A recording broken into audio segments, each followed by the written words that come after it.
찬송가 275장 함께 찬송하도록 하겠습니다. 찬송가 275장입니다.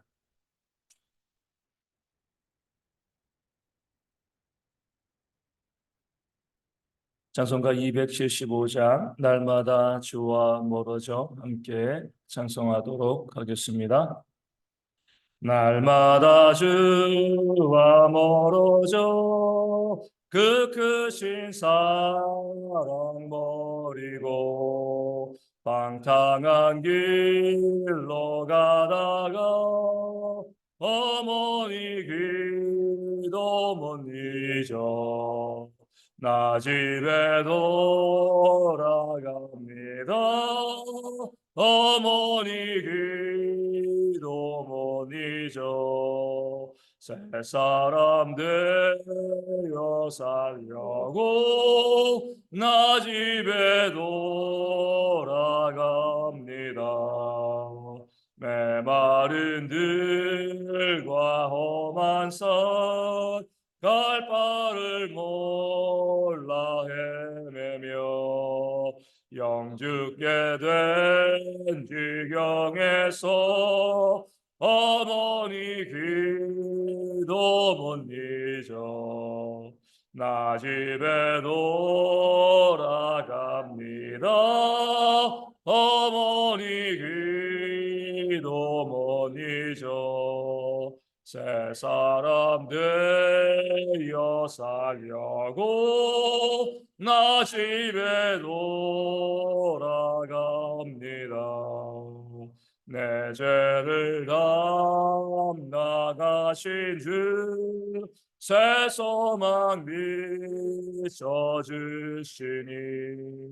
내 기쁜 적성 다하여 주 이름 찬송하겠네. 나 집에 돌아갑니다. 어머니 기도 못 잊어 새 사람 되어 살려고 나 집에 돌아갑니다. 아멘. 사도신경으로 우리의 신앙을 함께 고백합니다. 나는 전능하신 아버지 하나님 천지의 창조주를 믿습니다. 나는 그의 유일하신 아들 우리 주 예수 그리스도를 믿습니다. 그는 성령으로 잉태되어 동정녀 마리아에게서 나시고 본디오 빌라도에게 고난을 받아 십자가에 못 박혀 죽으시고 장사된 지 사흘 만에 죽은 자 가운데서 다시 살아나셨으며 하늘에 오르시어 전능하신 아버지 하나님 우편에 앉아 계시다가 거기로부터 살아있는 자와 죽은 자를 심판하러 오십니다. 나는 성령을 믿으며 거룩한 공교회와 성도의 교제와 죄를 용서받는 것과 몸의 부활과 영생을 믿습니다. 아멘. 고린도후서 12장 16절에서 17절까지의 말씀을 함께 보겠습니다. 고린도후서 12장 16절에서 17절 우리 신약성경으로 300면에 있습니다. 고린도후서 12장 16절 17절 말씀 제가 읽어드리겠습니다. 하여간 어떤 이의 말이 내가 너희에게 짐을 지우지는 아니하였을지라도 교활한 자가 되어 너희를 속임수로 취하였다 하니 내가 너희에게 보낸 자 중에 누구로 너희의 이득을 취하더냐. 아멘. 사도 바울은 고린도 교회에서 이 사도 바울에 대한 모함과 음해가 있다, 그 사실을 밝히고 있습니다. 예나 지금이나 마찬가지인 것 같아요. 교회 가운데서 진실되지 않은 말, 또 수군거리는 말들이 정말 많아서 진리를 왜곡하고요, 함부로 말하는 그런 경우들이 너무나 많이 있는 거죠. 이 고린도 교회 가운데는 거짓 사도들이 있었습니다. 그들은요, 이 사도 바울을 또 부정하고요, 사도 바울의 사도권을 인정하지 아니하고 또 고린도 교회 성도들을 잘못된 길로 이끌어가고 있었습니다. 그러면서 그들은, 이 거짓 사도들은 늘 사도 바울의 존재가 부담이었습니다. 왜냐하면 고린도 교회를 세운 사람이었잖아요. 이 고린도 교회의 복음을 증거하고 피와 눈물과 땀으로 흘려가며 그 교회를 세운 어떻게 보면 설립자였습니다. 그 설립자를 몰아내기 위해서 이 거짓 사도들이 이 고린도 교회 성도들에게 이 거짓말을 퍼뜨리게 되어지는 거죠. 이 거짓 사도들의 입장에서는 이 사도 바울의 존재가 참 부담스러웠습니다. 무엇보다도 이 사도 바울이 그 교회를 위해서 정말 사랑으로 섬기고 애쓰고 수고하고 있음에도 불구하고 그 교회에서 살해를 받지 않는 것이요, 이 거짓 사도들에겐 큰 부담이었습니다. 그들은 이 고린도 교회에 이 짐을 지우고 이 고린도 교회에서 많은 것을 빼앗아가는 그런 사람이었습니다. 사도 바울은요, 아무것도 가져간 것이 없는 거거든요. 그래야 했을 때 시간이 지나면 지날수록 이 고린도 교회 성도들은 사도 바울이 정말 우리를 사랑하는구나, 이렇게 이 깨달아 알 수밖에 없었습니다. 그러기 때문에 어떻게 해서라도 이 사도 바울이 속여서 취하는 자이다, 너의 것을 빼앗는 자이다, 이렇게 사도 바울에게 모함과 누명을 씌울 필요가 있었습니다. 그래서 무엇이라고 이야기한 거예요? 그러니까 실상은 아무것도 받지 않고 사역하는 것이 아니다. 아니, 사람이 어떻게 그럴 수가 있어? 먹고 살아야 되는데, 여러 곳 다니면서 여행해야 되는데, 아니 어떻게 뭐 이 돈이 다른 데서 하늘에서 떨어지는 것도 아니고 그 비용을 어떻게 충당하겠느냐? 사도 바울이 아무것도 받지 아니하고 사역을 한다는 것 자체가 거짓말이다. 들어보니 그럴 만하잖아요, 그렇죠? 돈이 없이 어떻게 사역할 수 있겠습니까? 돈 없이 어떻게 다니면서 복음을 증거하고 교회를 세워갈 수 있겠습니까? 그럼 그 돈이 어디에서 났는가? 이 거짓 사도들은요, 이렇게 이야기합니다. 사도 바울이 지금 예루살렘 교회 가운데 어려움이 있어가지고 각 아시아 지역에 있는 교회를 다니면서 부재 헌금을 모으고 있지 아니하냐? 그 당시는 지금처럼 계좌 이체하던 때가 아니잖아요. 헌금을 모으면 직접 그것을 가지고 또 전달해 주는 겁니다. 이렇게 이야기하는 거죠. 그렇게 헌금을 받아 가지고 사도 바울이 일부를 착복하고 있는 것이 아니냐. 그렇게 하지 않으면 어떻게 사도 바울이 사역을 할 때 너희에게 사례도 받지 아니하고 그 사역을 할 수 있겠느냐. 분명히 각 지역 교회에서 구제헌금을 거둔 것 중에서 어느 정도를 사도 바울이 자기 개인적으로 착복하고 사용하고 있는 것이다. 이렇게 모함하고 음해를 한 거죠. 그러면서 이렇게 이야기합니다. 우리 고린도 교회에서도 우리가 예루살렘 교회를 위해서 구제헌금을 하고 있는데 이것도 아마 그가 빼앗아 갈 것이다. 개인적인 용도로 이 물질을 쓸 것이다. 그러니까 고린도 교회 성도들이 거기 넘어간 겁니다. 아, 맞아. 무슨 돈이 있다고 사도 바울이 이렇게 많은 사역을 감당하면서 우리에게 돈도 하나도 안 받아? 우리에게 돈을 받지 않고서도 이 모든 사역을 감당하고 있는 것을 보니까 헌금에 손을 댔을 거야. 착복했을 거야. 이렇게 고린도 교회 성도들이 그 거짓 사도들의 모함에 넘어간 겁니다. 그럴듯하잖아요, 그렇죠? 그리하여서 사도 바울이 고린도후서의 말씀을 기록한 겁니다. 내가 사역할 때 돈이 어디서 나왔는가? 내가 텐트를 만들어 가면서 돈 벌고 있다는 거예요. 그 전에 이야기하지 않았습니다. 고린도 교회 성도들이 음해하니까 내가 왜 이렇게 너희에게 돈을 받지 않고서도 이 사역을 감당할 수 있는가? 내가 텐트 만들면서 수고하면서 돈을 벌어가지고 살해 받지 않고 이 사역의 비용을 충당하고 있는 것이 아니냐. 그리고 또 마게도냐냐, 그런 가난한 교회에서 내 사역을 위해서 후원한 그 후원금이 있어서 그것 가지고 너희에게 돈 받지 않고 살해 받지 않고 헌신하고 수고하고 있는 것이다. 그 전에 이야기하지 아니하였지만 이 고린도 교회 이 성도들이요, 거짓 사도들에게 충동당해서 헛된 모함의 말을 하니까 어쩔 수 없이 자기 수입의 근거를 이 고린도후서를 통해서 밝히고 있는 겁니다. 어떻게 보면 이 고린도 교성들이 너무나 악한 것이죠. 마땅히 그들이 사도에게 이 살해해야 될 것은 전혀 생각하지 않습니다. 우리가 잘못한 건 생각하지 않는 거죠. 그래, 우리가 이 사도 바울이 이렇게 헌신하고 수고하고 있는데 그 사역을 위해서 우리가 살아야 될 것이 아니야. 그도 먹고 마시고 자야 되는 거고 또 헌신하고 수고하기 위해서는 물질이 필요한데 우리가 왜 부유하면서도 아무것도 안 해줬지? 우리가 그를 위해서 헌신해야겠다, 살아야겠다, 이런 마음은 전혀 갖지 않고요.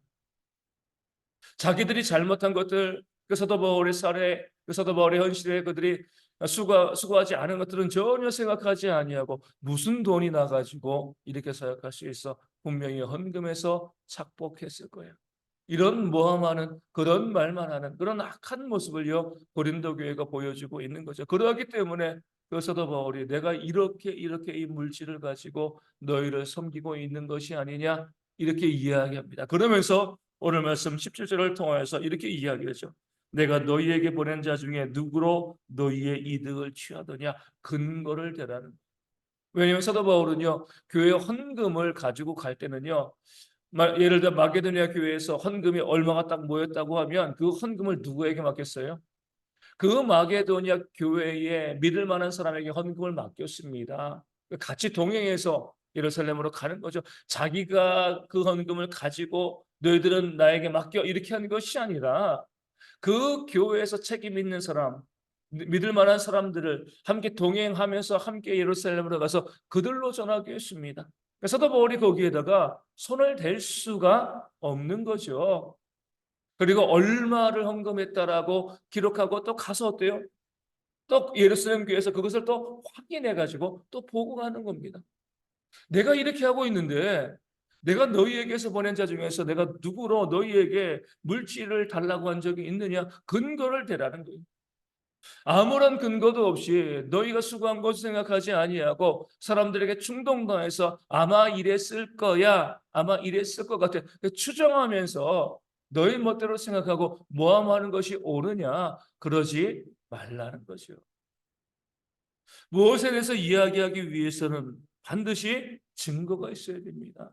증거를 가지고 이야기해야 되는데 고린도 교회 성도들은요 그런 증거도 없이 그 자기들의 생각만 가지고 아마 이랬을 거야 이랬을 거야 그러면서 사도 바울을 모함하고 음해하는 그런 악한 모습을 지금 이 고린도 교회 성도들은 보여주고 있는 거죠. 그렇게 사람들이 예수님을 십자가에 못 박아 죽인 거잖아요. 하나님의 아들이심에도 불구하고 증거도 없이요. 사람들 충동하여서 예수님을 십자가에 못 박아 달려 죽게 만들었습니다. 우리 가운데도 이 교회 가운데도 그런 악한 모습들이 있으면 안 되는 거죠. 그런데 그런 모습들이 있습니다. 증거가 없어요. 근거가 없어요. 그런데 아마 이럴 거야. 성도 상호간에도 그러고요. 또 목회자에 대해서도 아마 이럴 거야, 이럴 거야. 성도가 되었다는 것은요. 누군가에 대해서 우리가 증거가 없다라고 하면 이야기하지 않는 겁니다. 증거가 없이는요. 그 사람들에 대해서 이야기하지 않고 내 생각으로 아마 그랬을 거야. 분명히 잘못된 겁니다. 분명한 근거를 가지고 이야기하고요. 아마 그랬을 거야라고 생각하려면 어떻게 생각해야 돼요? 좋은 측면에서. 그 상대방을 비난하고 정죄하는 모습이 아니라 좋은 측면에서 아마 저 사람은 저렇게 선한 사람일 거야. 이렇게 이야기해야지. 그렇게 하지 아니하고요. 그 부정적인 측면에서 아마 저 사람은 저렇게 못된 사람이야. 문제가 있는 사람이야. 이렇게 이야기하면 그 자체가 잘못된 그런 악한 모습이 되어지는 겁니다. 자주 말씀드리지만 교회를 크게 부흥시켰던 그 목사님이 그 교회 성도들 가운데 이 불륜을 한다, 이 바람을 피웠다 이런 소문을 듣고 그 교회를 사임하는 그런 일들이 벌어졌습니다. 목사님이 백화점에서 젊은 여자와 팔짱을 끼고 가는 것을 성도들이 보고요. 목사님이 바람을 피운다, 부정하다 이렇게 교회 가운데 소문을 낸 거죠. 알고 보니까 누구였어요? 그 목사님의 친딸, 외국에서 공부해서 교인들이 잘 얼굴을 알지 못해요. 새로운 교인들이 많으니까.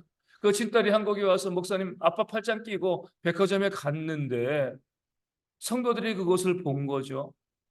그 딸이 누구인지 잘 알지 못하니까 목사님이 사모님 놔두고 젊은 여자와 바람을 핀다 이렇게 이야기를 하고 말을 퍼뜨린 겁니다. 조금만 생각을 해보면은요 정말 불륜을 한다라고 하면 대낮에 버젓이 그렇게 팔짱을 끼고 다니겠습니까? 말도 안 되는 거잖아요, 그렇죠? 생각을 해보면 몰래 몰래 숨어서 그런 악행을 저지르지 누구나 다 알 수 있는 작은 교회 목사도 아니고요 대형 교회 목사가 그렇게 할 리가 없는 거잖아요, 그렇죠? 그럼에도 불구하고 사람들은요 목사님 부정하다, 바람 피운다. 목사님은 거기에 대해서 한마디도 대꾸도 하지 교회를 사임해 버렸습니다. 왜냐하면 교인들이 나를 신뢰하지 않는. 목사님이 잘못한 것이 없지만 교인들이 나를 믿지 아니하는데 내가 어떻게 목회할 수 있겠는가? 그 교회를 사임하고 나중에 그 사실이 알려져서 교인들이 사과하고 왔을 때도 나는 교회로 돌아가지 않겠습니다. 나를 신뢰하지 않은 교회에서 어떻게 내가 목회할 수 있겠습니까? 정확한 근거도 없이요, 주장도 없이 무조건 내가 생각하고 내가 바라보면서 저것일 거야, 아마도 그럴 거야 하다가 귀한 목사님을 그 교회는 잃어버리게 되어지고 목사님도 상처받아가지고 사역을 하지 못하게 되어지는 거죠. 우리가 판단하는 것들, 우리가 생각하는 것들 뭐 다 잘못된 것은 아니에요. 맞을 수도 있습니다. 하지만 틀릴 수도 있습니다. 그러기에 오늘 사도 바울을 음해한 것처럼 아마 그럴 거야, 아마 그랬을 거야, 아무런 근거도 없이요, 아무런 증거도 없이 그렇게 이야기하면 그 사역자의 마음, 그 성도의 마음을 아프게 하고요, 그에게 상처를 주게 되어지는 겁니다. 그런 말들은 우리의 입으로 내뱉어서는 안 되는 거죠.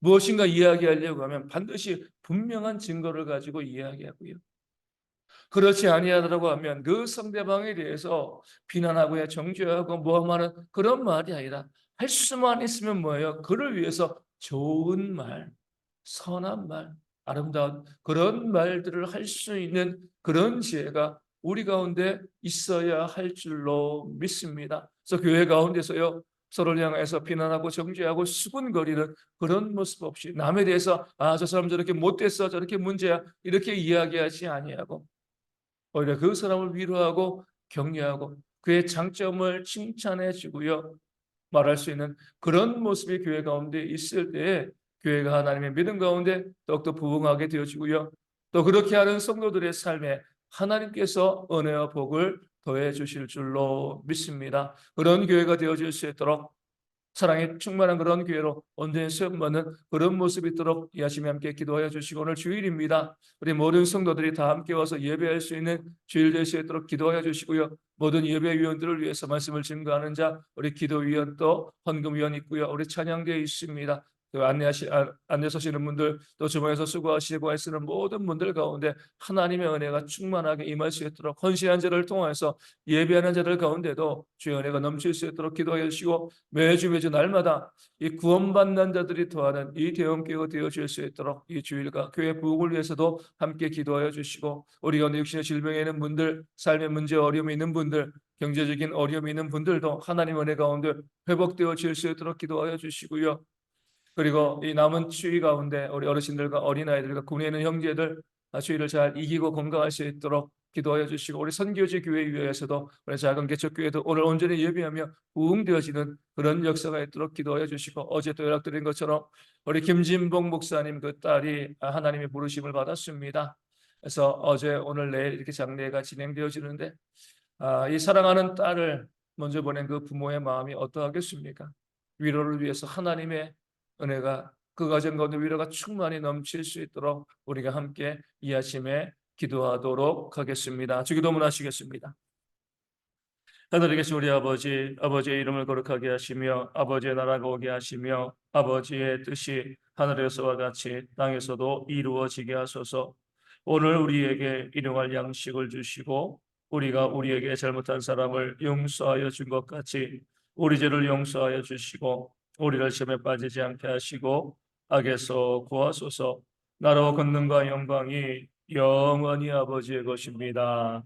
아멘. 기도하겠습니다.